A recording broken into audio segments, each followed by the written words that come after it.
Well, welcome again. Welcome everyone to the San Diego Independent Scholars Lecture.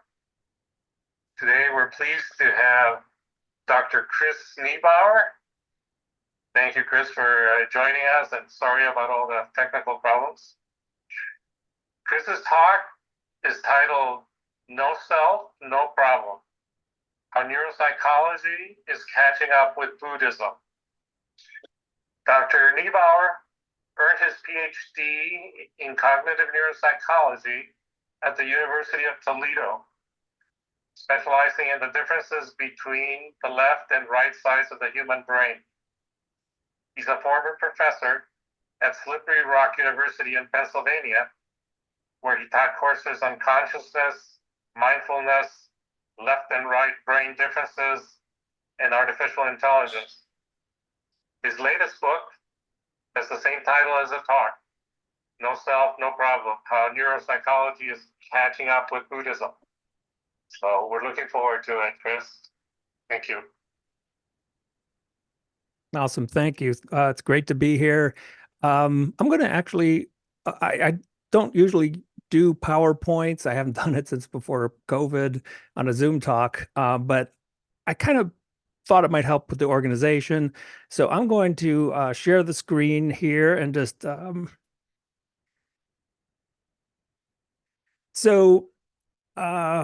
hoping this will work.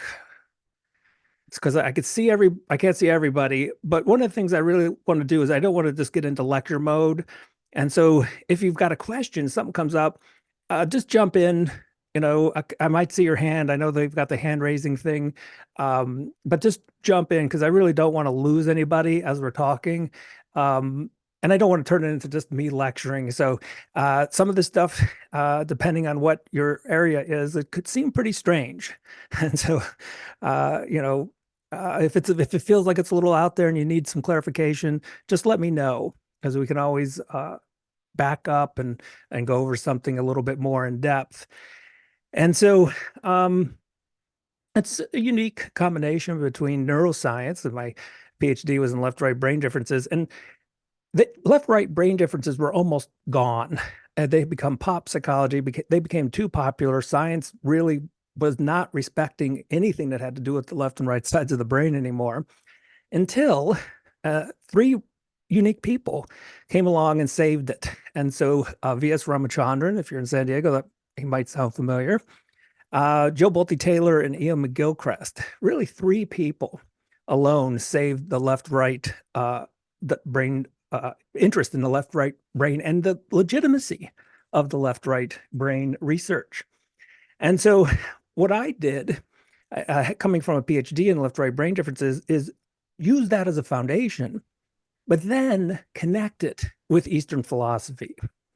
And so let's see here if I'm going to be able to navigate my PowerPoint. Okay, there we go. So before we get into this, just a couple things about consciousness and thinking and the thinking mind, because my work is not just about the left-right sides of the brain, but creating a distinction, a much needed distinction between consciousness and thinking.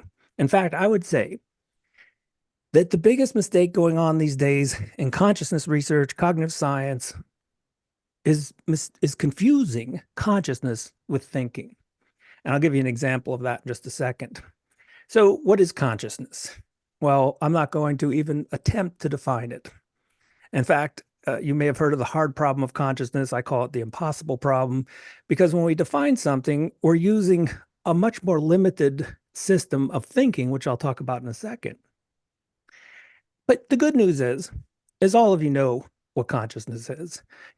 Take a sip of tea, go out and feel the sun on your face, and just if you're doing meditation and you feel your lungs expand with a good deep breath. And so we all know what consciousness is. It's our direct experience of what we might just as well call reality.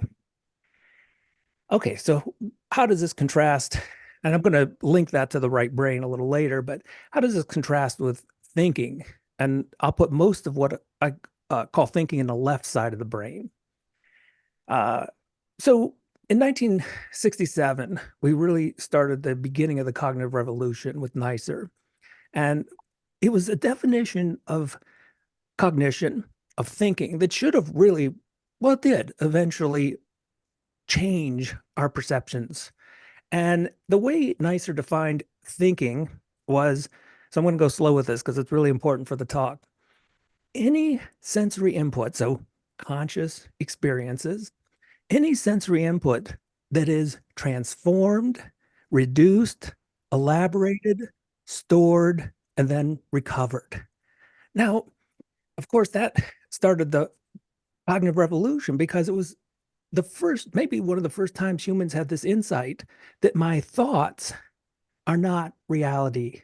They are transformed, elaborated, reduced versions, images of reality. And so that's why defining consciousness is so difficult, because when we think, all of our thoughts are these transformed, reduced, elaborated images of our conscious experiences. So they're maps of the territory, and they can be very useful, but the map is not the territory. And when I use thinking, sometimes I even use the thinking mind. And so I may just mix those up a little bit. But this confusion was it actually started much later, because if we go back, so everyone's talking about AI right now, and what's going to happen with AI. It's one of the biggest questions I get. If you go back to Alan Turing's original paper in the 50s, and it's all online, it's free. You can get the paper where he proposed what eventually became known as the Turing test. It's very important to recognize that Turing did not ask if a machine can be conscious. What he asked was, can a machine think? And even in that paper showing his brilliance back in the 50s, he recognized consciousness is something mysterious. Consciousness is a whole different question. So all he was asking was, can a machine think? And I think we've got the answer to that. Machines seem very capable of thinking. And for the very first time on the planet, us humans have outthought all the other species until now. That's another talk about what it means for us to finally have our egos damaged because there are machines that can outthink us. But the question of, are these machines conscious, is a completely different question.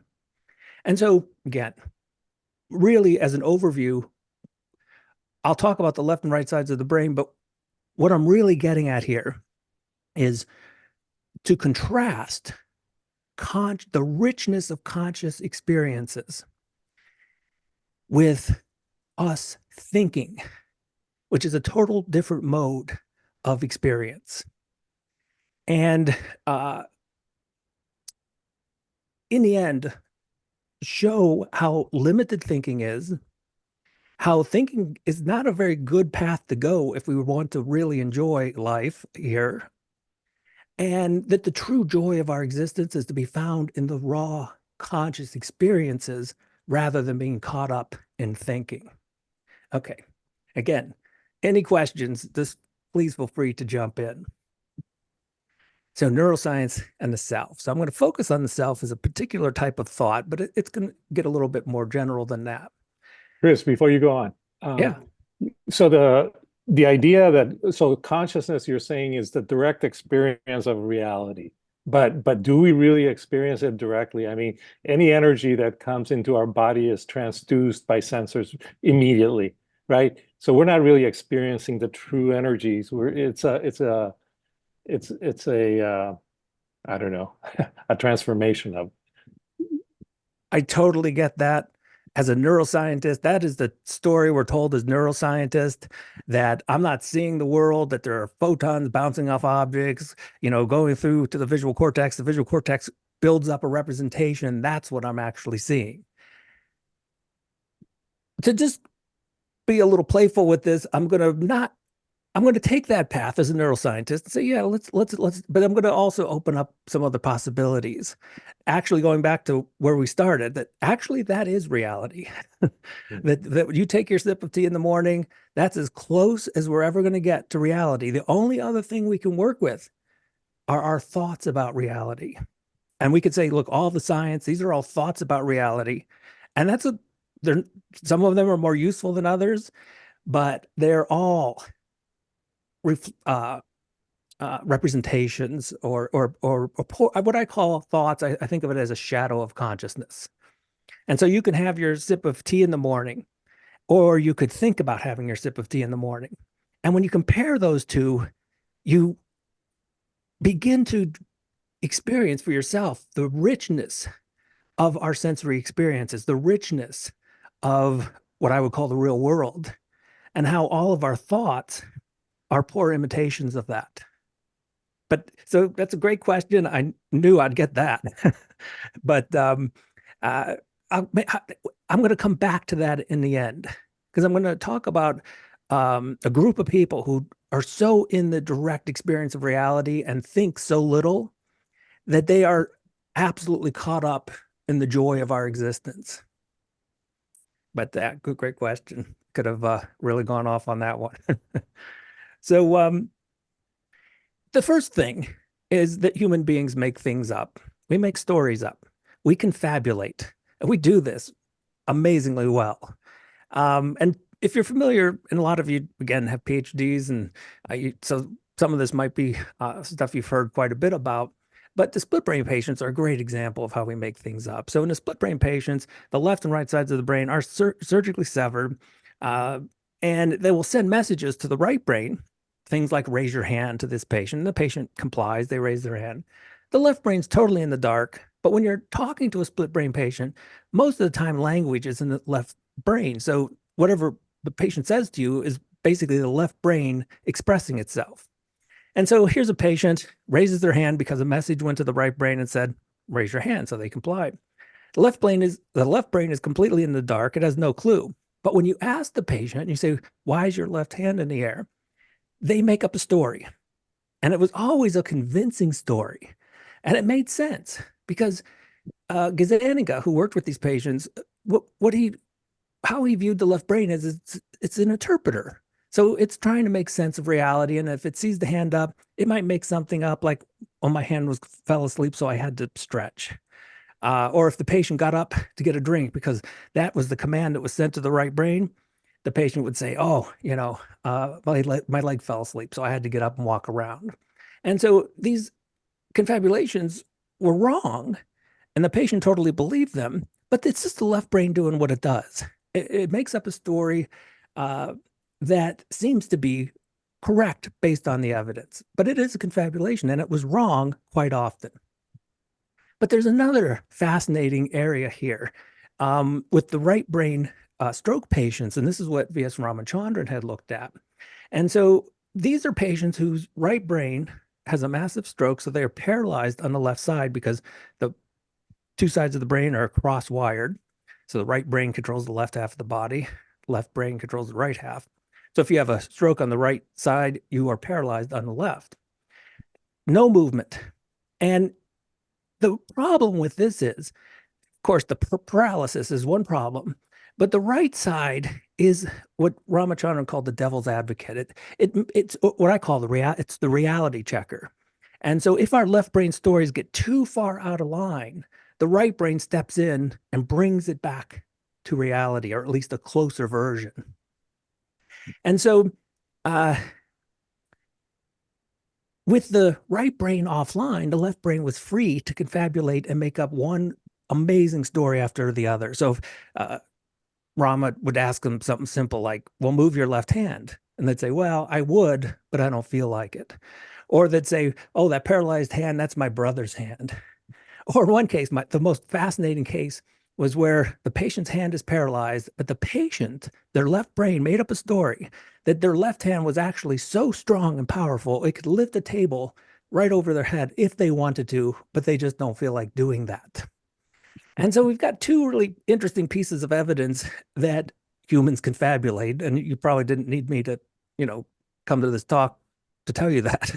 We know we make things up as humans. Well, of course, it's not just brain damaged individuals. I mean, if you're probably familiar with Nesbitt and Wilson, their famous study where we all have a right side preference. And so they set up different like socks or clothes. And then they said, well, which one do you like the most? And they were all very, very similar. Well, of course, people all had a right side preference, and these are just normal people. But when they were asked to explain, well, why, none of them knew about the right side preference. But their left brain just confabulated and made something up. Oh, I like the texture. I like this or that. And so even in normal people, we make things up. And in a Nesbitt study, it was really interesting too, because they told the subjects about this, and they were so resistant to this idea that they were making up a story that and this is almost a direct quote from the paper, they looked at the researchers as if they were all mad. And so we have a very difficult time admitting the story making ability of the left brain. But the main way this left brain tells stories is through language, but of course, we're not talking out loud. We're actually using our inner voice. And so one of the strange things us humans do is not just storytelling and interpreting the world around us, but we do this with this inner voice in the head. And that's a very unique thing, because there's all kinds of other conscious beings in the world. They go about doing this and that, eating, surviving, and they're probably not talking to themselves. But we do this, and you say, okay, well, so what if we talk to ourselves? But the inner voice is turning out to be one of the biggest problems for us humans. So there's a study, and it's also online, excellent, but insightful. It's called "A Wandering Mind is an Unhappy Mind." And what they did is they looked to see, one, how often we mind wander, which is to say we start talking to ourselves and we're not doing what we're doing. We're not mindful of where we're at or what we're doing. And we do this about half the day. In fact, there was only one human activity where we were actually consciously present. Anyone want to guess the one human activity that humans are actually consciously present for?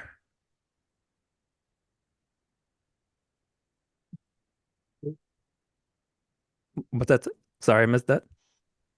Sex. Yes, exactly. Yes, that's the one thing us humans are actually consciously present for. 50% of the day, we are mind wandering, even if we're doing something enjoyable. And the really interesting thing about the study is that intrusive thoughts, which I have a YouTube channel, I talk about a bunch of different things, but whenever I talk about intrusive thoughts, people really become interested, because it seems to be so problematic in our culture, because they keep us up at night. We're in a warm, comfortable bed. Nothing's wrong. But this voice in the head keeps telling us, tomorrow you have this presentation, this is going to go wrong. Your boss is going to fire you for that email. And what they did statistically is they were able to show that the more you have these intrusive thoughts that come as this inner voice, the more anxious and depressed you are. And so that's a really important paper, because they were able to play around with some interesting statistics and show that it really is causal. In other words, the more you have these intrusive thoughts, the more anxious and depressed you are. Now, that maybe it doesn't sound surprising. If you've done mindfulness practices, if you've done meditation practices, you realize, well, I mean, why do they work? Well, they work because they're bringing us back to those basic conscious experiences, what I would call reality, instead of living in this fantasy of, the past, some story, because I just said, hey, the left brain is a storyteller. The past is a story of what you think happened. The future is a story of what you think might happen. And us humans seem to have a particularly difficult time staying in the present moment. So the other thing about the left brain that is doesn't get talked about as much, because you might have heard, well, the left brain is language-based, but not why the left brain is language-based. And it turns out it's pretty interesting that the left brain's, maybe its main talent is to form categories. And this is something we just take for granted. We just assume categories are there. We don't realize that they're really tricks of the mind, the thinking mind. So what is a category? Well, you take all this stuff in the world, all the variability that's happening in reality, you ignore almost all of it, and you look for one or two things that many things have in common. And then you create a group. So it's really helpful. Like, in sports, everyone wears the same uniform. You categorize them as one team. And so that's really helpful. Imagine watching a football game where everyone just dressed individually. I mean, it would be pretty difficult to actually create two teams, two categories. But we do it so easily. You just put a bunch of people with red shirts on, a bunch of people with green shirts, and all of a sudden, two teams appear in the mind. But the important thing for this talk is to focus in on the fact that these categories aren't out there in the real world. They exist in our mind. They're a product of the left brain. And of course, this is why the left brain picked up language, because language is categorical. I mean, I can say the word dog. What does that do? It ignores all the variability. And you have a bunch of dogs in a room, they're all totally different. But we can focus it with that narrow, the left brain has a narrow focus of attention. So it zooms in on just one or two little things that are in common, and suddenly these are all dogs. And that's a trick of the mind that creates what we might call the self-illusion. Because I can ask you a question here. I could say, I am, and so who are you? When people ask you, when they say, well, who are you? And you say, I am, what do you fill it in with? It's probably some type of category. It's probably some type of label. I'm a professor as opposed to a non-professor, or, I'm a writer as opposed to a non-writer. You could go down the list, but all of these things that we identify as self is really just the products of the left brain, a story, an interpretation. And we know this because, and again, if you got some neuroscientists out in the group, we can't find the self in the brain. Now, if there are some neuroscientists out there, you might say, wait a minute. We know that these areas of the brain light up when we have self-related thoughts. And this is what they do in the research. They have people have self-related thoughts and they have control conditions. And then certain areas of the brain seem to light up when we think about who we are. But that's just a bunch of brain cells. And that's not a very satisfying definition of a self either. Because if you said, well, who are you? And you said, well, I'm a collection of neural networks that light up when I think about who I am. And that's not very satisfying either. And so, but the most convincing thing about the self being a story is that we're not born with a self. So what I want to share with you, this is a video I took, and you might be familiar with the mirror test of selfhood. And this is when you take humans, but you can take other species, and you have them look in a mirror. And the idea is if you recognize that that image in the mirror is you, then you have some sense of selfhood.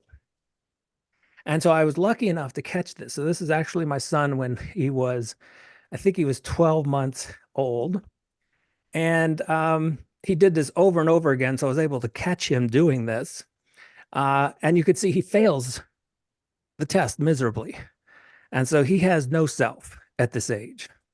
Oh, let me see if I can find that. Get that to go. So you could see he was looking in the mirror thinking that's another kid. And then he keeps looking behind there to see where the kid went. So he's like, there's a kid there. And he's like, just double checking. Yep. And he looks behind the mirror and there's no kid. So he's confused. So he failed the test absolutely miserably. And of course, the funny thing is, very soon after this test, about two, and this is the interesting thing, when selfhood kicks in, which again shows it's just an idea, language starts to kick in around two. The interpreter is able to use language now to start creating interpretations. Well, if I'm talking, there must be a self who's doing the talking. And then we start passing the mirror test. But it's really interesting if you've read um, uh, Helen Keller, her account of, losing language, coming in without language. It wasn't until she actually started having the capacity to think in abstract thought, like language, that a self even emerged in her. And so she has this, must be a very strange account of not having a self. And then once you have language, the interpreter seems to kick in, and then the self comes online. Of course, that was all true for all of us. We just don't remember it. One of the other things I like to talk about selfhood is the experience of Jill Bolte Taylor. And I was lucky, and I have 2 conversations with her on my YouTube channel, and very, very fascinating. If you're not familiar with her case, most of you have probably heard of her story, because she was a neuroanatomist. And so really her work was so centered around left brain categories, categorizing the brain, and had a massive left brain stroke. So her left brain went offline. This was almost like what so many of us wish we could do, particularly if you're very neurotic. If you're super troubled by the inner voice, it's just like, if I could just find a switch to turn the left brain off for a little bit, I'd finally fall asleep. For her, it happened because of a stroke. Now, when the left brain went offline, again, she wasn't able to talk about any of this until years of rehab. But then her left brain was able to come back and tell this story. And so when I talk about the left brain, and it's a lot of times when I give talks, people think, oh, you sound so critical of the left brain. And I'm not really critical in that sense. The left brain is a wonderful tool. It's just we're in a position now culturally where the tool is using us far more than us using it. And so I'm very happy she was able to get her left brain back online, or we would have never had this wonderful story. She wouldn't have been able to share it. And so when the left brain was able to share its story through language, she told about how the inner voice was completely off. The inner voice shut off for the first time. And that sounds like a really, like, I can imagine some of you may be thinking, particularly, I love talking to very intellectual people, because you probably use the inner voice a lot, and you probably appreciate deep thinking and contemplation. But for a lot of people, the inner voice is a source of misery. It's a source of suffering. It's what keeps them up at night. And this is something that goes back to my own time in my 20s, when my father died very unexpectedly, and all of a sudden this incredible anxiety of death took me over. And it was always this inner voice that was continuously, you're going to die any second, this, all these terrible things. And so the inner voice, for some people, is something that their greatest desire would be finding the switch to turn it off. And she did, with the shutting the brain down, the left side of the brain down. The inner voice was finally quiet. But you could see, and again, there's so many other experiences that show us what the left brain does. There's no boundaries where she ended and the rest of the world began. And that shows that the self is a category. It's a boundary that we define between us and everything else. For her, that was gone the moment the left brain shut down. She was completely in the present moment. So the left brain telling these stories keeps us in the past and in the future. But all that was shut off the moment her left brain was offline. And again, all the categories of right and wrong seem more continuous now. And the positive sense of gratitude, the positive sense of being in the moment. And that's the thing about the left brain. It pulls us so into these stories of the past and a possible future. We miss out on the only thing that is real. So I'm going to talk about reality again.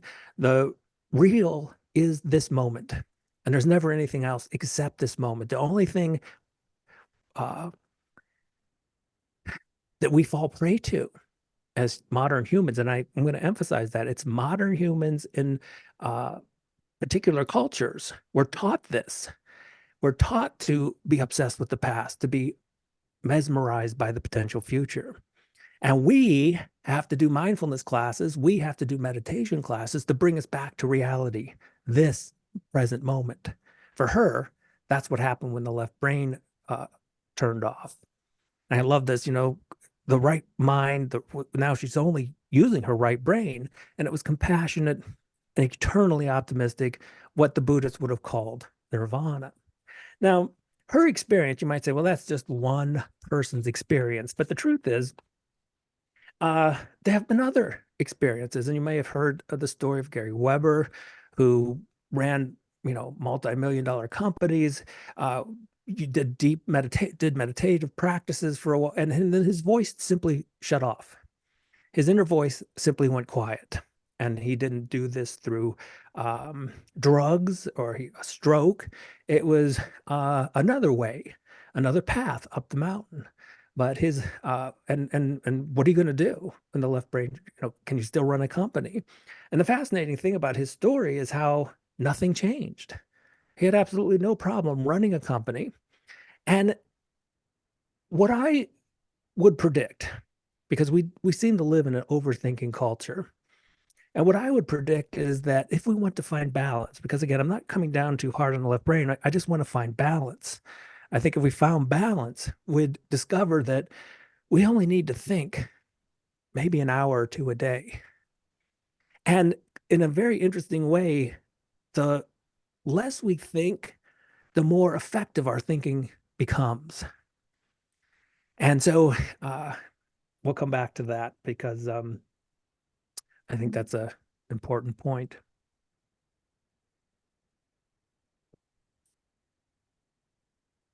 Okay. Oh, yeah. Yeah, just a quick question. I don't want to interrupt, but No, please. so are you saying that that your research indicates that the left part of the brain is incapable or insists or demands that we categorize? Is incapable of seeing the world as a state of being rather than a condition of being? Well, by asking me that, you're relying on my left brain to form a category of if it does or if it doesn't. But hey, there's lots of paradoxes with this work. But I would say that that's I don't like to answer in absolutes, but I would say there's fairly good evidence, and it doesn't just come from Joe Bolte Taylor's experience.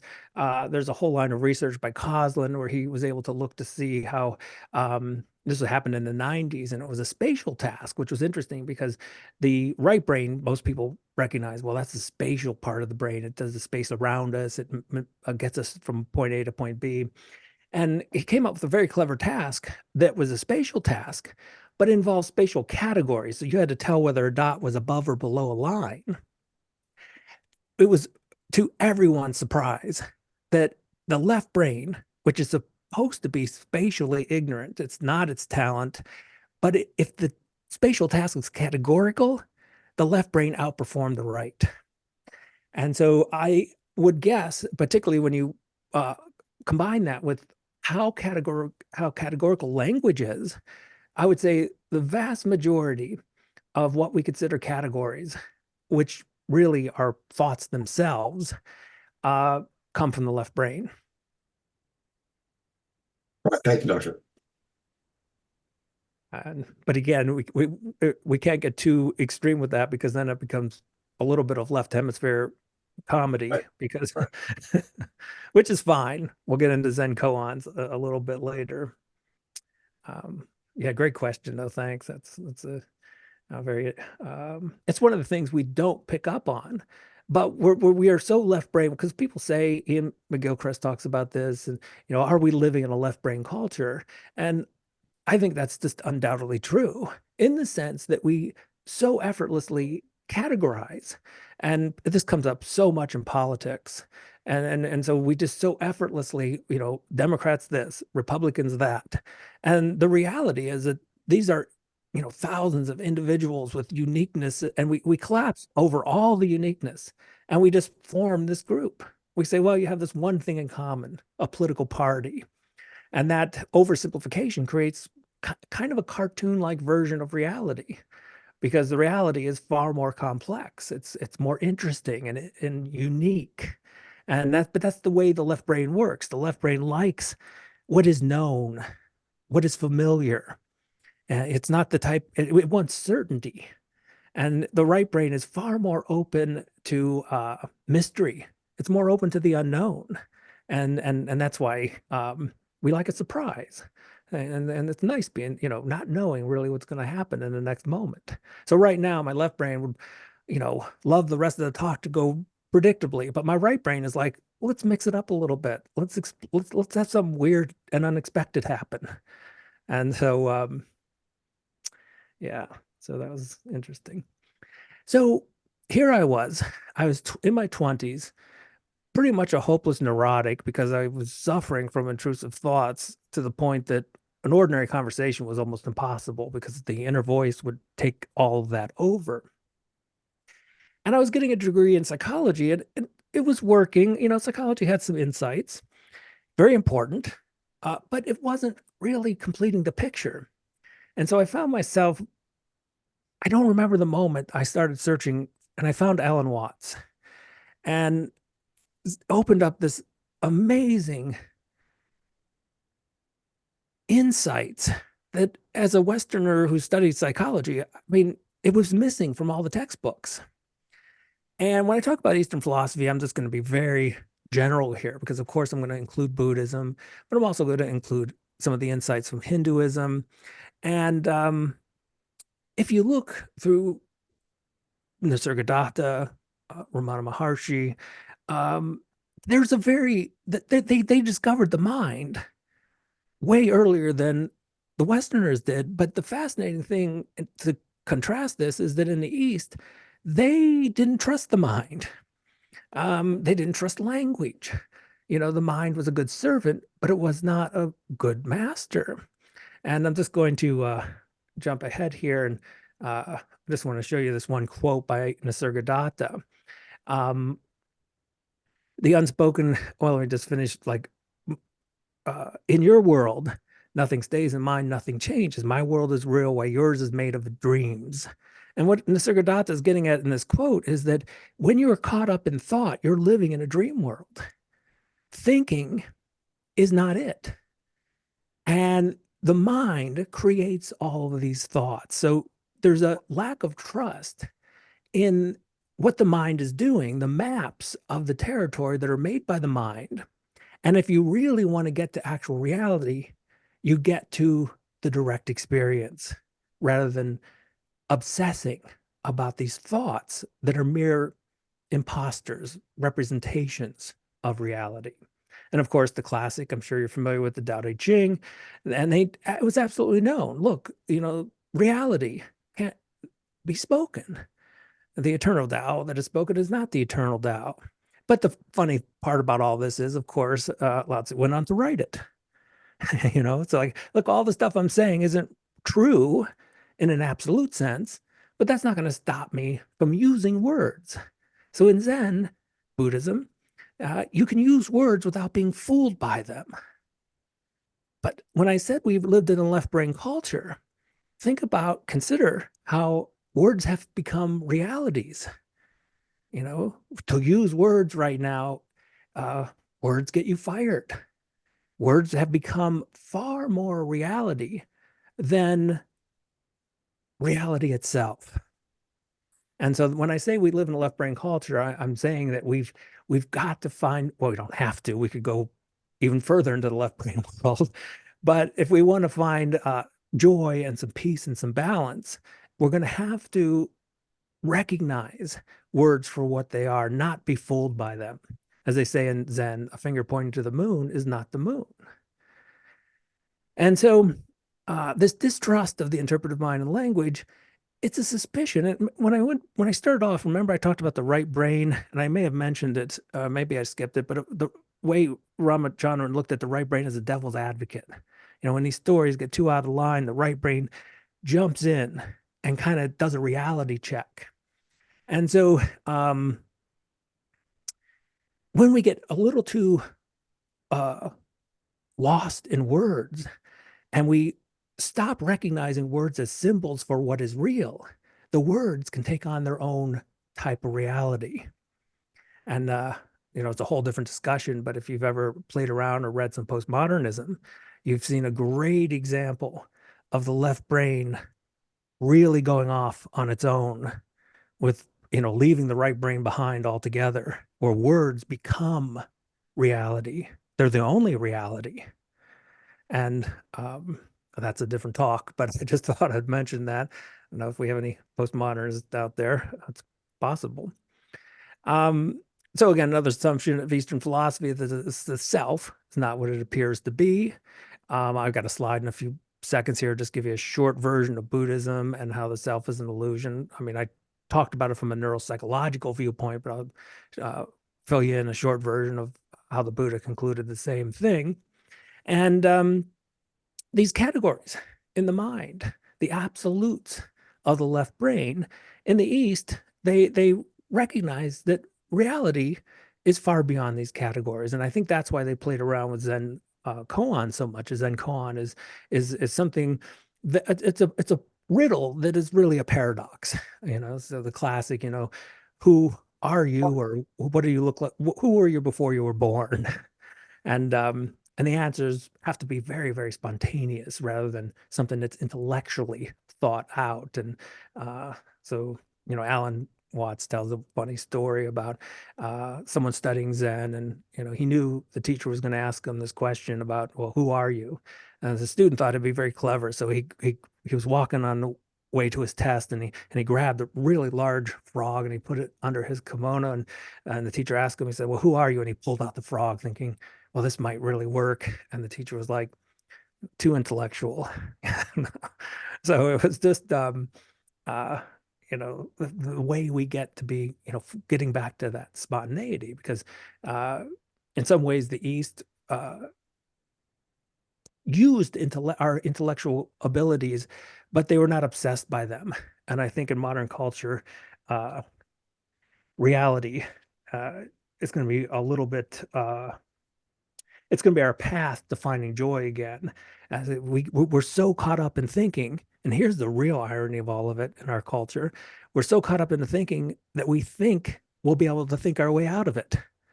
And that's why we get into thinking, and then there's things like psychoanalysis, where we start creating more and more stories, and we just get deeper and deeper into our stories.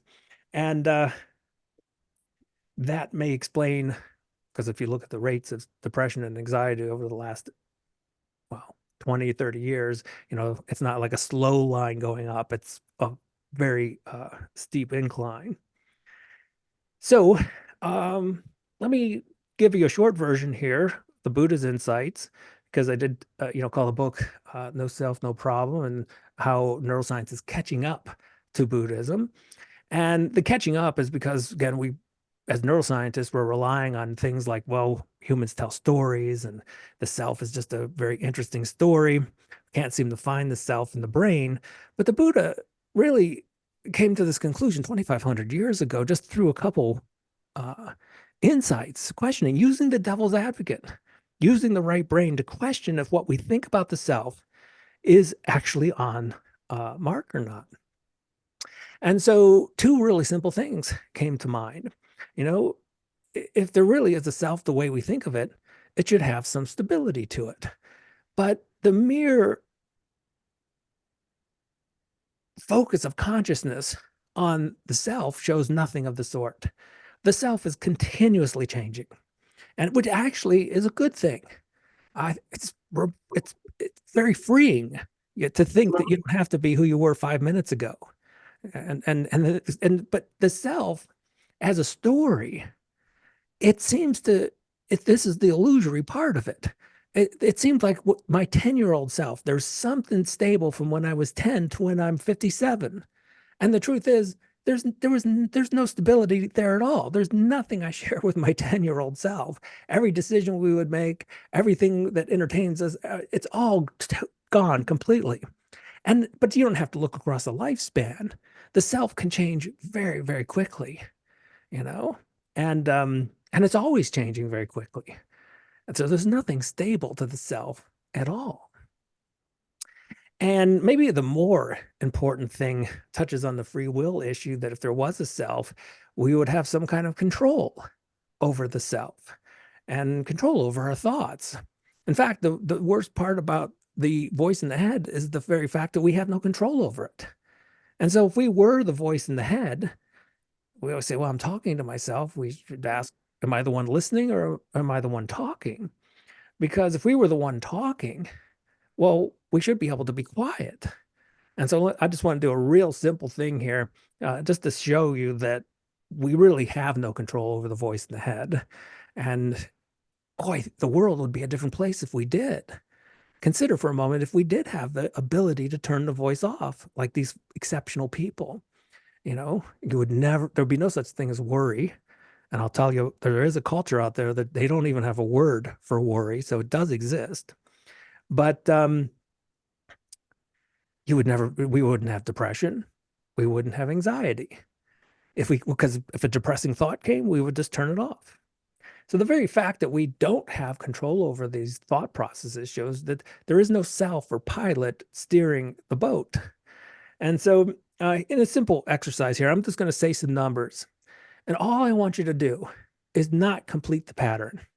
So don't just in your mind now some of you could probably do this. I don't know how many advanced meditators we have. We might have some very practiced, maybe you can do this. Well, let's see. So I'm going to say a few letters. Don't complete the pattern in your head. So 3, 2. How many people heard 1? Okay, we'll try another one. Again, don't complete the pattern. 2, 4, 6. You probably did, 8. right? Yeah. Okay, well, let's do another one. And so this is the one I would like to do in my classes, just to show, how difficult it is to control the voice in the head, which is to say, if there really was a self behind all this, we would just shut it off. And so I want to go, and I'm just going to use this as a timer, though we don't have to be very exact. And I just want to go for about 15 seconds. And I just like everyone in the audience, just turn your inner voice off. Absolute mental silence. Do not talk to yourself for the next 15 seconds. Go.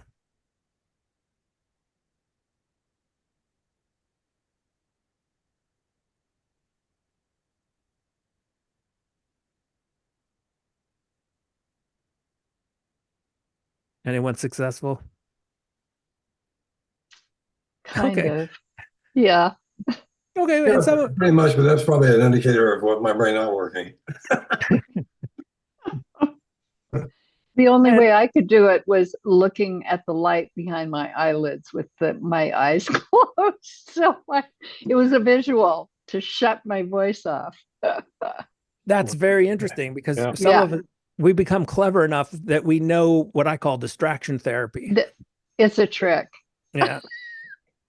And so we get distracted, and so we'll shift to something else, and that, because again, the biggest, like if you had like a tack or something, you could stick it in your thumb. Sure, you might be able to, the inner voice is quiet because you're experiencing pain for a while, but the real trick here, now again, I'm going to talk about a group of people that seem to have a whole different experience of reality than we do. In just a second, actually, I should probably see. Okay. But again, I want to make sure we have some time for some questions. But so again, just the take home of the talk today, again, the left brain interpreter, it's going to be continuously telling stories. It's creating interpretations. There's actually therapies out there that use this technique called thought stopping. And I think that might be a very big mistake, because the interpreter is this survival machine that is very old, and it was there to get us out of problems, 50, 100,000 years ago. You can't turn it off, because then it wouldn't work for survival. So it's better to learn to live with it than to try to turn it off. And it has this strange mechanism where the more we try to turn it off, the more intense it becomes. And again, if I say, don't think of the number 13, that's what you start thinking about. when someone has to get up early in the morning and they have to sleep, they're like, please let me go to sleep. You know, they're up all night. And so the way out of this is to recognize that the interpreter, this left brain, it's not an enemy. It's not here to create suffering. It's not here to torture you. It's here to simply help us survive. And it lived in a world that was much older than the world we live in today. And so it has a tendency to be paranoid. But look, I'm not running from animals. You know, I have a house. Most of these, we have a whole different world we're living in. And so we can fix most of this just by recognizing it as I call it an outdated computer system in our left brain. And you recognize it for what it is, and it becomes kind of comical. And so when the left brain tells this story or that story, my right brain usually finds it rather amusing. And that was kind of exactly what Alan Watts talked about. He said, look, you know, enlightenment is the transformation of anxiety into laughter. And so that's how we transform. We recognize, you know, the workings of the left brain can be very serious if we identify with it. If you see it as just doing its weird thing, then it becomes pretty funny. And the thoughts do seem to gravitate around I and ego and self, because those thoughts give rise to this idea of a self. And so we can become very aware of these I thoughts. You know, I need to pay these bills. I'm late on this bill. And, you know, I need a career. And, you know, I see my kids, you know, obsessed with this stuff. Like, what am I going to do? 5 years from now, I have to find a career. I have to do this. And I. And I'm like, look, you could just sit on a park bench for a few years. You're going to be fine. You know, so this obsession with, like, you know, self-improvement through the I thoughts. And as soon as the I is gone, most of the problems are gone, which is really the whole point of the book. And I always love this expression, don't believe everything you think, which is really one way to sum up everything I've said. But I want to leave you with the Pitahan. I know it looks like it's Piraha, but it's and even Pitahan is not pronounced correctly. But I want to leave you with a small culture, a couple stories about a small culture in South America. And this is based on a book called Don't Sleep, There Are Snakes by Dan Everett. And he went to this very small group of people who live, I mean, maybe a few thousand, but I think they're down to a few hundred right now. And they're as close to our hunter-gatherer ancestors as you could possibly get. And so they live literally in the jungle, very little technology. And they are such a right brain culture because their language is very unique because they sing their language. So instead of using the left brain, they somehow let the right brain with its emotional intonations of language be dominant. And the thing Dan Everett noticed is they don't tell stories. They're not caught up in gossip. They don't watch the news. They don't even have a story about where the earth was created. And they're just so much in the immediacy of experience that anything to do with the past is irrelevant to them. And they're so concerned with direct experience that if you told me a story, if I was a Peter Hunt, like if you told me a story, I might listen to you. But if you told me a story about someone else who told you that story, I would be totally uninterested because they're not interested in stories about stories. They're barely interested in stories themselves. They don't tell their kids stories. They have no theater. They have no word for worry. When a Westerner meets them, the most overwhelming image they have is how happy they are. And that tells us something really important, that the immediacy of experience seems to be a valuable way to embrace the joy that seems to be our natural existence. It seems if these are like our hunter-gatherer ancestors, then the joy that they're experiencing is our natural joy. And they never think unless it leads to some practical problem solving of the day. And so they don't have to meditate. They don't have to practice mindfulness or take a mindfulness class. Their entire existence is based in mindfulness. And in spite of the fact that they live with hardships that we couldn't imagine, I mean, that's why the book's called Don't Sleep, There Are Snakes. That's what they tell their kids before they go to sleep. I mean, we tell our kids these stories, fairy tales and stuff, and they're like, don't sleep, there are snakes, because we live in one of the most dangerous environments on the planet. And yet they're some of the happiest people on the planet because there's something about being in reality, being in the direct experience of having your tea in the morning or feeling the sun on your face. That seems to be connected with our joy, while thinking can be a very useful tool. But in our culture, I think it's become it's become something that uses us, and that is the cause of most of our unhappiness. So I think we have some time for questions. I hope you've got some good stuff for me, because that was some I hope it was weird. I hope you had some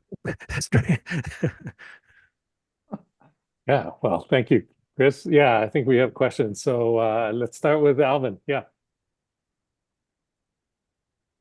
Unmute yourself, Alvin. Yes. So it sounds what you're saying is basically that human beings as a whole, as opposed to this particular small culture, for the most part, have outsmarted ourselves.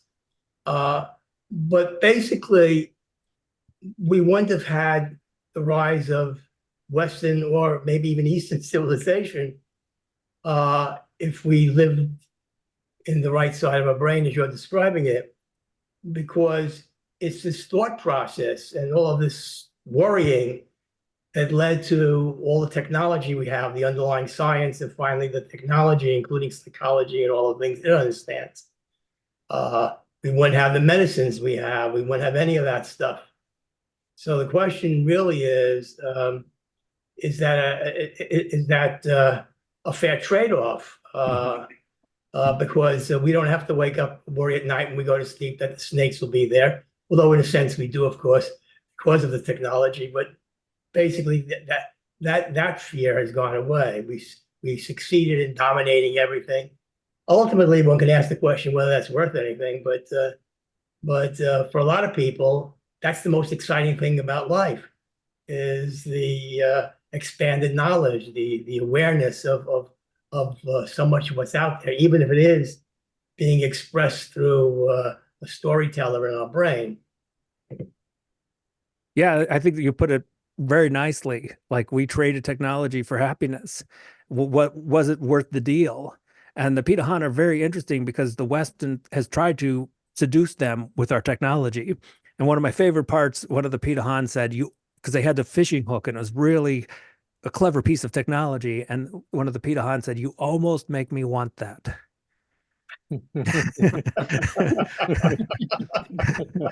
And so, we've been tempting them, and they're very resistant. They don't like Westerners in the sense that they're like, they call all of us Westerners crooked heads. They see us as very weird and strange and unhappy. And so, they don't seem, and I know it's one culture, how much we can base on that. They don't seem to be, really tempted into with the technology. So in that sense, they don't seem to be willing to make the trade. But we could, I think we're at a point right now where we can't go into the woods naked again. And we don't want to leave the good things that culture has given us. And so I think we're at a point where we can probably achieve a little bit of balance simply with the recognition that I don't have to think 24 hours a day, and I don't. And it's a revaluing of what the right brain does in terms of these immediacy of experiences, and just a little bit of balance with them. I mean, when you look, say, in our school systems, they emphasize so much of the abstract of the left brain, and the music, which is the only thing that's real, at least as far as I could tell, and the only thing that the right brain seems to respond to. And then music is one of these wonderful things where you don't have to practice meditation. You just listen to music and you're not thinking. It's a very easy way to stop thinking. And so many people do this. I asked my students one time, I said, it was a very spontaneous thing. I said, write an essay on what music means to you. And these amazing essays came back with like, they wouldn't know what to do without music. It was clearly like music was connected to their joy in their life. And so we already do this to some degree. And so I don't think that, we really don't have to destroy civilization, run naked in the woods. All we need is a kind of a small little adjustment on the left brain. And I think would really improve our happiness if we did that.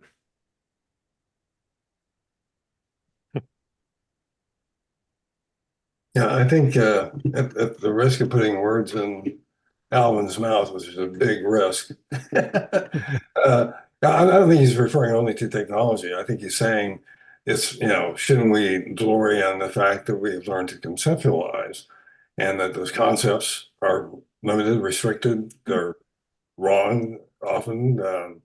They can restrict our perception, yet nevertheless, by doing that, by creating math as a construct, are we getting a lot of benefit from doing that as well? And I think so. I think both can be true. I think Yeah. Tom's hand. Yeah, My hand was up next. Now, so, Chris, to your somebody's knocking on my door. I'm going to ignore it. So, your comment about making a little bit of balance, Mike, this leads to a question, which is a very important question for me, in a very constructive way. Excuse me, they're ringing the doorbell now. I'll be back. I better find out what's going on. Sorry. Okay. Look for it. Let's, Dorothy, why don't you go ahead? Well, my question is this. I think that we're social animals. And part of language is used for communication among us. And so how does this tie in with the turning off the talking mind? The benefits of it. Seems to me that our sociality and our ability to communicate is why we thrived as a species originally. Yeah, I mean, again, not to talk in absolutes in the sense that I enjoy a good conversation. What are you doing right now? Having a fun conversation, exchanging things in a linguistic format. And there's nothing wrong with that.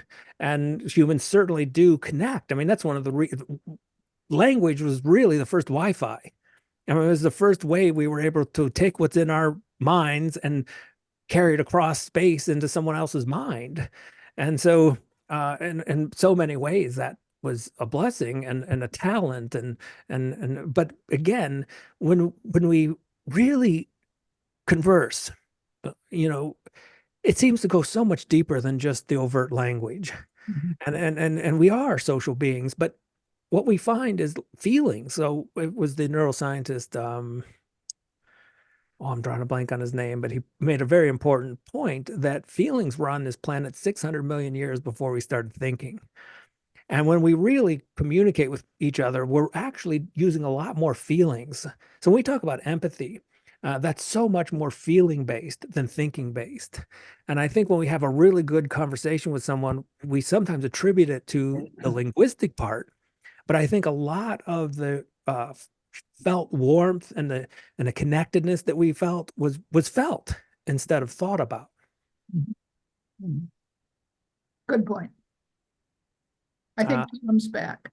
Yes, I am. Thank you. Yeah. So, a comment and a question, like I said, is very important to me. And the comment is, Chris, just to sort of play devil's advocate or put it in a dramatic way, which I love to do, is I don't think we need a little bit of balance. I think we need a lot of balance. And there's a way to get that a lot of balance that there's definitely don't have to make a choice between one way or the other. And for me, from my experience, that balance is achieved by shikantaza, which is the Zen practice of just sitting. And that's what it translates to. The character for shikantaza, it translates into English as just sitting. You've heard of that, Zen meditate, Zen.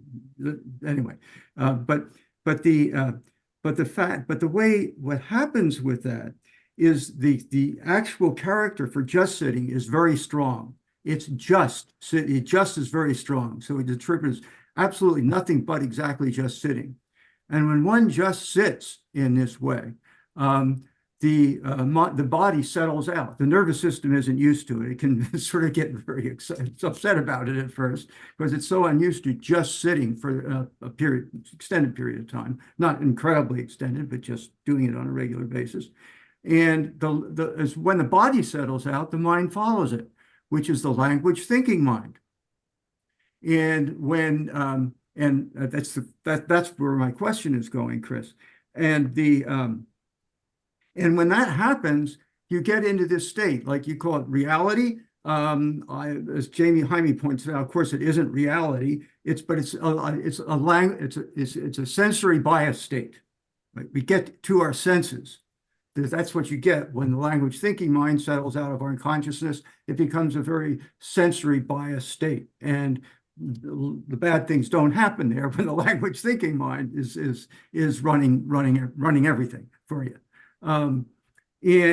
So that's the answer to this question about balance. We have the choice to create that balance for ourselves, and it doesn't have to be what the world is going to do. We can do it for ourselves, and that's why I say it's a big, we can totally. It's a lot of emphasis on the right brain, just in the sense that we can totally decide what our experience is going to be, which creates our world for us. Now I mentioned this language thinking, and this is my question, which I was getting to with this, is that I refer to it as the language thinking mind, and I've always done that because intuitively that's how I experience it. And I thought of it, well, the language has you need the tokens, certain tokens for both thought and for language. And that's what they have in common. But I've never been able to address it, but I think, Chris, that you can. And so I put the question in this way, is language a partner? Is a language a partner to thinking, or is thinking a partner to language? Do you understand? You know what I mean by that question? To me, underneath all of it is this categorical mind, and then that gives rise to thinking and language. And I would put most of our thinking we think mostly in language, but there are exceptions to everything. And so we sometimes think, if you lost your keys and suddenly an image of your keys sitting on the nightstand, and that you could call that thinking, and it's really helpful. And that wasn't necessarily linguistic. And so there's all these, absolutes, a superior, these hypotheses, like, do you need language to think? But I just try to avoid that and usually say, look, whenever this happened, 50,000 years ago, who knows? It's not necessarily important to put a date on it, but Homo sapiens had this trick of categorization that may have actually came before language itself. And what categorization allowed us to do is form groups. And because when you look, let's go like 100, maybe 200,000 years ago, and there was like 8 different types of humans on the planet. And mysteriously enough, Homo sapiens, who are much weaker physically, slower than many of our competitors, but somehow we won out, and no one really knows why. One idea is that maybe we categorized, and suddenly you've got 8, 10 Homo sapiens against 1 Neanderthal, and it's not a fair fight, but we won, and that's why we're still sticking around. So I put like this categorization process kind of as the most fundamental and the most contradictory and opposing process to reality itself. And then we could get into a little bit of fun with non-dualism. I love to end my books with some kind of non-dualistic, like, look, thinking isn't the enemy, and consciousness is just having a little bit of fun with things by creating this categorization and thought processes. Yeah. You mentioned about in this categorization, it's also been my intuition about language that the root of it all is sort of putting it in that realm of at least as in the zone, what can I say? The zone of it, although not the same sort of thing, is this relational frame theory, for example. But down at that root of what is at the basis of our thinking, and which may lead to language, is that this, not that. That fundamentally, language and thinking is at the root of it is this process of just saying, oh, this, not that. Did you agree? I mean, Yeah. you see things that, this, not that. That sounds so close to categorization. Yeah, exactly. That's what it is. So yeah, Yeah. I would agree with you on that. Yeah. Yeah. Thanks, Chris. Julia. Unmute, Julia. Yeah, I did. Thanks. Okay.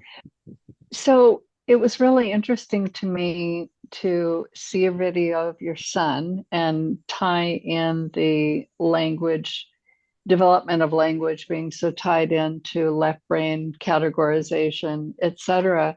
Lynn Moon and I have a book group who just finished This Is Your Brain on Art. Are you familiar with that book? I'm It's familiar with it. I haven't read it. fabulous. Yeah. It's new. And basically, what her observation premise and the longitudinal research is showing from 2022 and 2023, so really recent, is that there's been such a huge price to pay for all of our emphasis on left brain education and how we've dispensed with music, dispensed with art, and at great cost to our kids. And it's really specific with the findings in terms of how well kids who are exposed to art and are exposed to music actually end up graduating from high school. I mean, it's tied into academia, and emotional well-being. Can you comment on that? I mean, I was just blown away by the findings. I mean, but it's like, yay, some data here. Yeah, it's an awesome point, Julie, because when you look at, well, let me quote Ian McGilchrist. He put it beautifully. He said, modern culture is a bureaucrat's dream and a poet's nightmare. And and the left brain loves abstractions. And so we've created so many abstractions that, so many levels of bureaucracy. And you can see this happening, for the first time in history. If you go to, I think, with Stanford or different academic institutions, they've got more administrators than they have students. And that's so what are the administrators doing? Well, they're planning futures and they're thinking and they're let's have this meeting and then we'll have this meeting about this other meeting. And one of the consequences of art is that it's so tied in with the immediacy of experience. All art is for the here and now. I mean, you don't listen to music to get to the end. That would be weird. No, you're in the zone, right? The flow. Yeah, you're not trying to get to the end of a painting. You're not getting anywhere as far as the left brain is concerned with art. You're not getting anywhere. You're in the moment. All art is in the immediacy of experience. That's its point. And so art, the left brain just can't figure out what to do with art.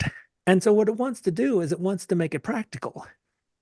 But the problem is that it doesn't need to be practical. It has its own value. It has its own meaning. And when we approach it from a right brain attitude, a right brain value system, to experience the art is the point. It doesn't have to take us anywhere. It doesn't have to get us better math grades. The experience is the point. And this is what so many in the East tell us, that life isn't a problem to be figured out. It's an experience to be had. And that's a completely different way of living. And I think with this particular book and emphasis on the recent research is showing, you as a neurologist, would be that it actually has a huge impact on the development of a well-balanced brain to focus on art and music in childhood, so that while you're still malleable, you paradoxically end up being able to think better if your right brain is more developed and flexible and able to access different sorts of non-intellectual, language-based thinking, emotional thinking, maybe emotional intelligence is kind of what you're talking about too. I don't know. Anyway, it's a fascinating book. I'll definitely check it out. Sounds Yeah. interesting. Yeah. Dawn.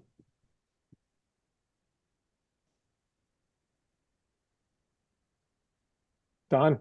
Yeah, I was having trouble unmuting. I feel confused by the concept of self that you raised. You seem to be saying, well, there is no self because there's no one in control of things. And I'm wondering, couldn't one say that rather than there's no self, the self is incompetent, can't control things?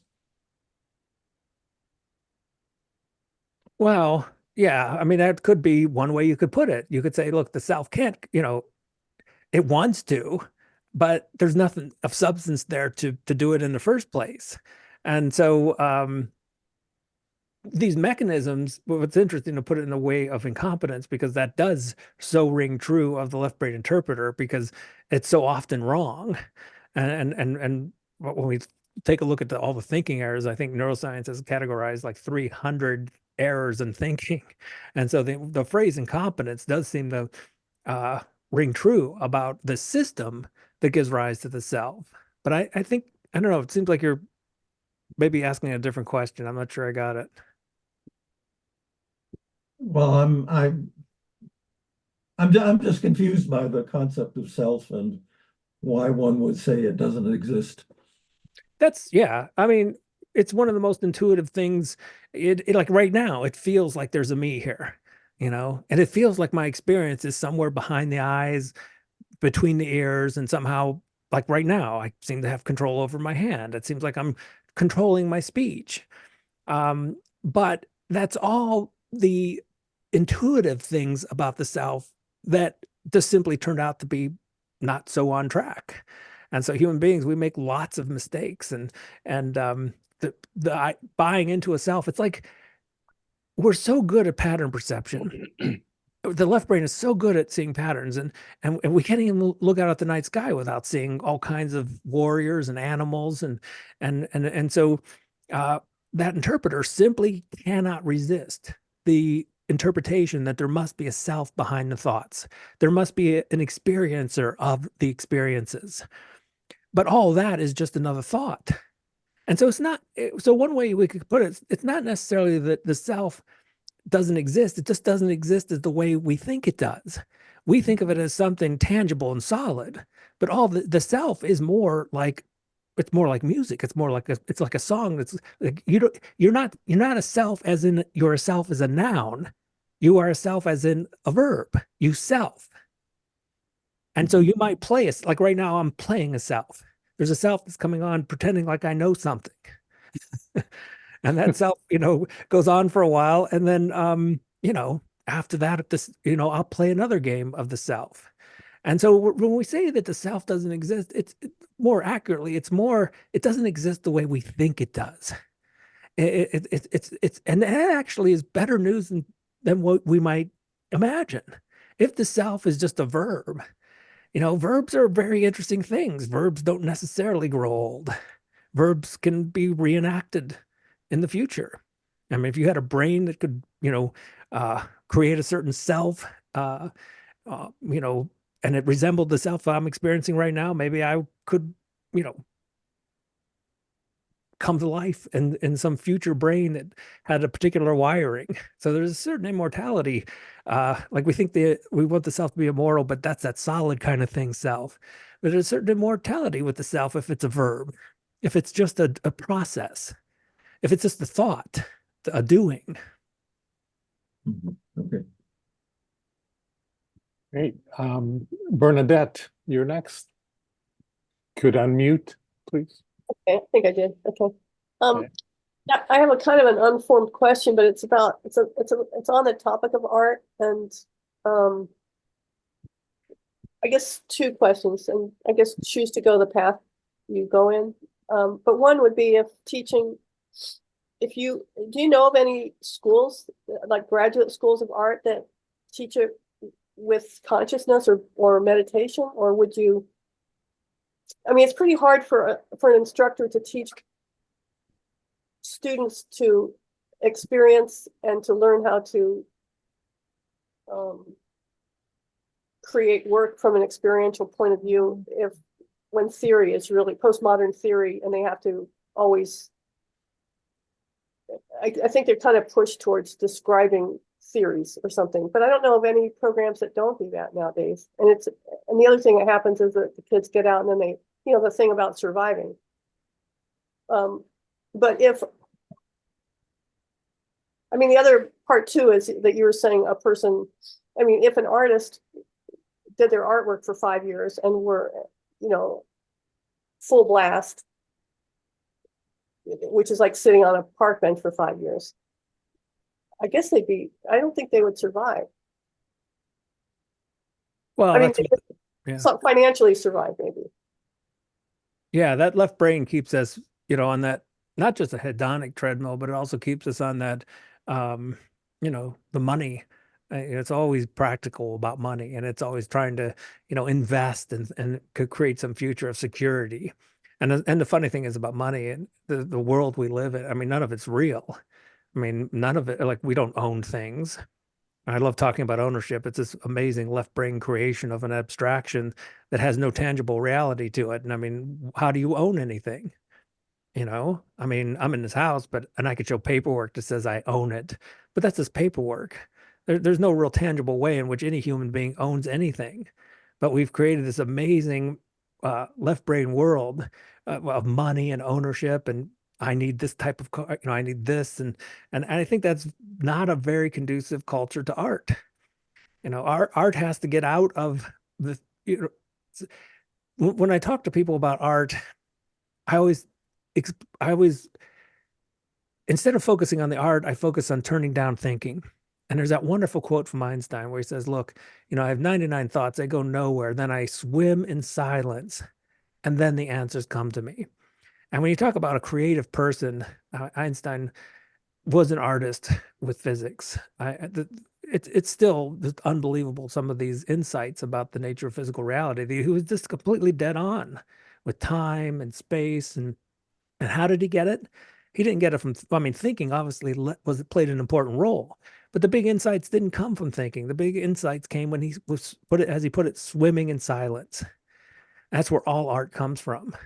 And so, will our culture, so I get where you're going with this, in the sense that what do we do with students who, may have this unbelievable talent and their meaning and purpose is found in art, but they have to live, and we're in a culture where it seems very difficult to get by the way the Peter Han do. We can't live, it's not practical to live in the woods.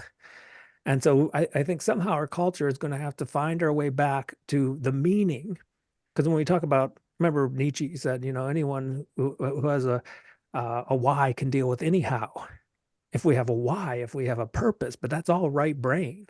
The right brain sees the big picture and how we fit in it. And we may very well fit in it by contributing our art. But the rest of the culture just doesn't see it that way. The rest of the culture sees, well, you fit in based on your financial contributions. But it's really just an amazingly illusory world that the left brain is built up with money and ownership and social power. We see people with suits on and they take these important social roles, telling other people what to do, and it's all illusion. No one person has any you can't consciously experience social power. It's just it's a collective left brain belief that people just buy into.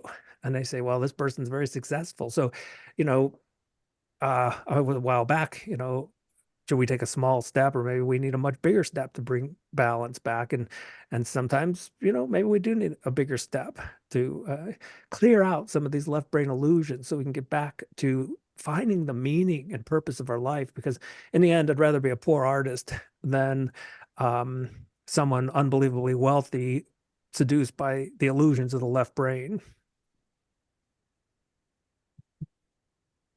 No, that's.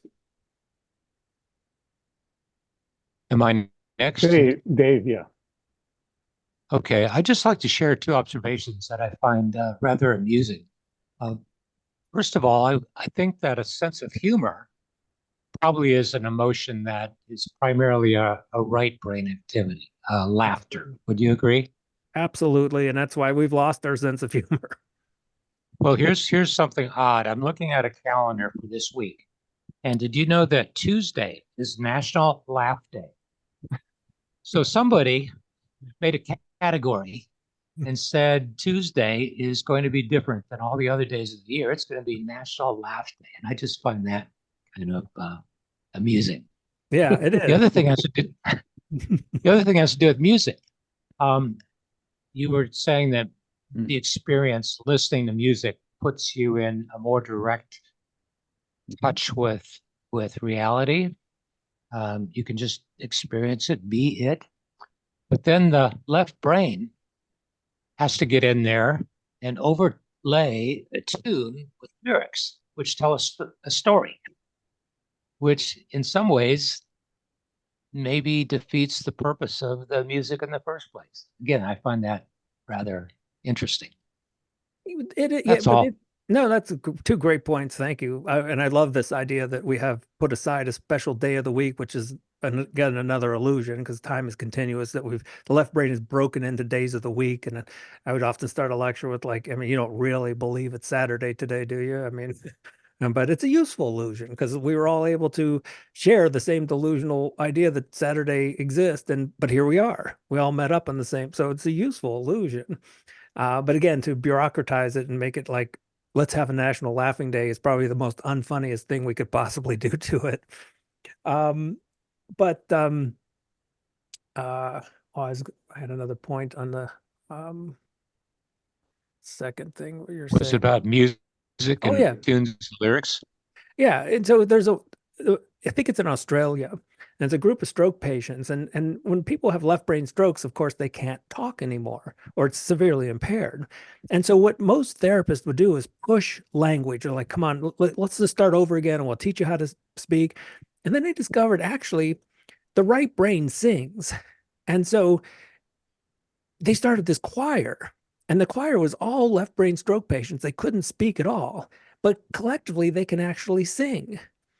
And so even if we have got lyrics, and I think and I don't know what the research is on this, but if you read the lyrics like you're reading, it probably would be a left brain experience. But when you sing, it kind of becomes a little bit more like poetry. So actually singing and putting lyrics in a song might still keep it in the realm of the right brain. Which is how they work with stuttering. Oh, same thing. Yeah, right. For that very reason, it circumvents the left and uses some of the right. Exactly. Okay, Alvin. Yeah, so be a little bit contrarian. And something sort of Dorothy had mentioned earlier, that how language basically is the cement of community and so on. But basically, if you look at all the great art and all the wonderful music in the world, at least a lot of which I enjoy,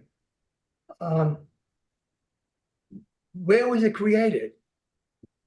Was it created by this tribe in the jungle somewhere? No. It was created by what's considered high civilization. It's created, built out of Plato and Aristotle, and then later the Renaissance, which emerges. Complex society, complex civilization. Michelangelo, Raphael. I mean, this cannot be done. This cannot be done without a structure, and a civilized structure, dominated inevitably by the left side of the brain. And yet, the highest contribution from the right side of the brain emerges precisely then and there. So this argument about the importance of the right side of the brain, that's fine, it is. And maybe that's the central thing that we want to emerge, but it can't emerge without the structures built by the left side of the brain. I mean, it's an interesting way to put it. And again, I have so much respect. And when my left brain solves a problem or, uh, constructs a abstraction that makes life a little easier.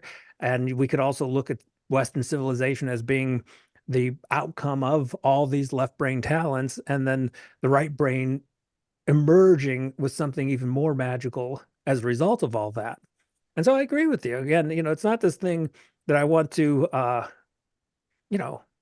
always come across like I'm so critical of the left brain. Maybe I need to praise it a little earlier in my talks.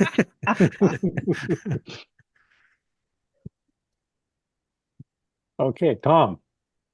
So, Chris, this has to do with your using the word reality. That in fact, what we get is sort of like we get reality from the right brain, and of course taking into account Jaime's comment. Well, what you get in your consciously, even with respect to things that are not category based, have had a lot of processing to them. And it makes me think of the book written in connection with the self, written by the Dalai Lama. And it says, how to see yourself as you really are. Hmm. And he does which I'm sure you're familiar with, this the Nagarjuna analysis of when you look at something as their parts, they're like a chair. Well, you get the seat and the legs and the history of trees had to grow and so on and so forth. You get all those things that are its components, and you get its history and its things that make it be there, like gravity. But there's no chair to be found, no quote chair, this category of chair. And that's the type of reasoning which is very effective, and it's quite old. Back Nagarjuna, I guess, was maybe, I don't know, 300 BC or something. Pardon me, Common Era, CE, something like that. But one of the things that always troubled me, and this has to do with now relating it to how you talk about reality versus category and creations of the categorizing mind, is that, as Jaime points out, and we know and you acknowledge, yeah, right, it's not a reality in that sense, is that the title of that book is How to See Yourself as You Really Are. And I think the important thing, and I think that title could be better put technically, as how not to see yourself as you really are not. Because we tend, as you pointed out, we tend to think of ourselves in terms, our category creates a notion of self. It creates a grounds for a notion of self. Let's put it that way. That's not to say when you get rid of the self, as in no self, no problem, that you now get to reality, but you no longer, as you do really point out, that once you get to appreciate this construct, mental construct of a self, you don't take it so seriously. Right? It's useful. It's a tool, helpful certainly helped us survive and achieve a lot of what we've achieved and orient ourselves in time, space, and so on and so forth. But it's just a construct. And so to talk about in terms of what's reality versus what is category, it's, I would say it's really to like rephrasing that title of the book, how not to see yourself as you really are not, instead of how to see yourself as you really are. And now that was just a comment on that. So you escape this the Jaime type of yes, but right. No, in fact, I really wanted to title the book "No Serious Self, No Serious Problems," Right. Yeah. but it didn't sound as good. So, but understood. Totally understood. Yeah. So let me ask, I think the last question here. So I wanted to push back a little bit, as others have, about the notion that I got that a simple tweak of the left brain would put us into this nirvana kind of experience. And others have already pointed out that may be too simplistic. And I don't know if that's how you see it, but not everyone who experiences no self experiences as a positive thing. And so I'm wondering, because there are really already recovery houses of meditators who have gone into these practices where suddenly, they no longer hear the interpreter, and yet the experience is a negative one. What? Right? A feeling of depersonalization, a feeling of nihilism, a feeling of, just negative sense. And so I'm wondering, it's got to be more complicated than simply stopping the interpreter, right? That's a great question. In fact, I Wow. did a self-published book, and I did everything wrong you could possibly do. I had a ridiculously long title. It was The Neurotic's Guide to Avoiding Enlightenment. And but I actually addressed that exact question, because the self, for it to really be a convincing illusion, it had to have some built-in mechanism. So the closest point to enlightenment is also the furthest. So what happens is some people will come very close to the no self experience, but the mind has this ability to snap it back into reality and say, no, I am the self. You better take me seriously. And it usually does that through the means of anxiety and depression.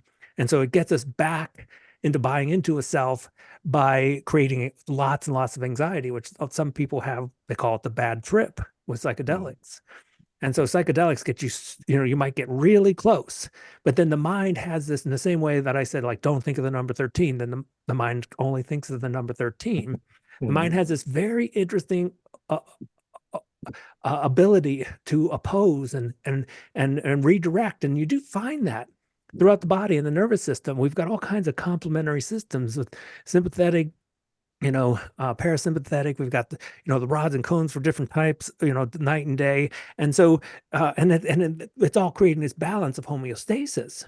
And so that also seems to apply to the mind. When we get very, very close to the no self experience, the illusion of self kicks in overdrive, and a person can have they can have a negative experience with it, because now the anxiety has even increased. And so I absolutely think that's an important thing to talk about with people in terms of, what could possibly happen when you're going on this kind of adventure to find out who you are, and that you're not who you think you are. Because there are times where you get very close, and then, but, and some people do have that, like Gary Weber had that experience with the self to shut off and never came back on again.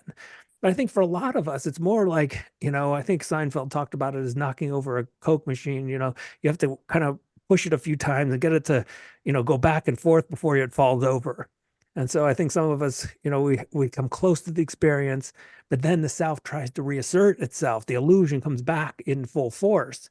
And then we say, okay, let's start over again.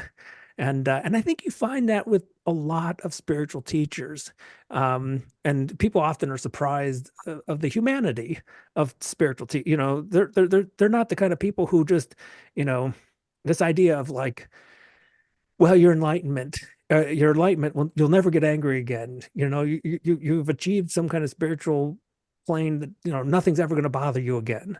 And I'm not really sure I've ever bought into that. Most of the spiritual teachers I know are far more human, and they get in bad moods. And, people criticize Alan Watts because he drank and smoked, and, and there's a lot of flaws to be found in people who have had the no self experience. It's transformative in the sense that I really do think the ability to create problems out of nowhere does diminish. So you're not simply creating a bunch of problems. You're probably not going to, if someone steals your parking place, I doubt you're going to get very upset about it, because you have transcended that kind of survival mechanism to a degree. But it's, in the end, I think all the spiritual teachers that we've all read, and the Dalai Lama, certainly Ram Dass, was one whose humanity came through so clearly that, after his stroke, he's like, still has, why me?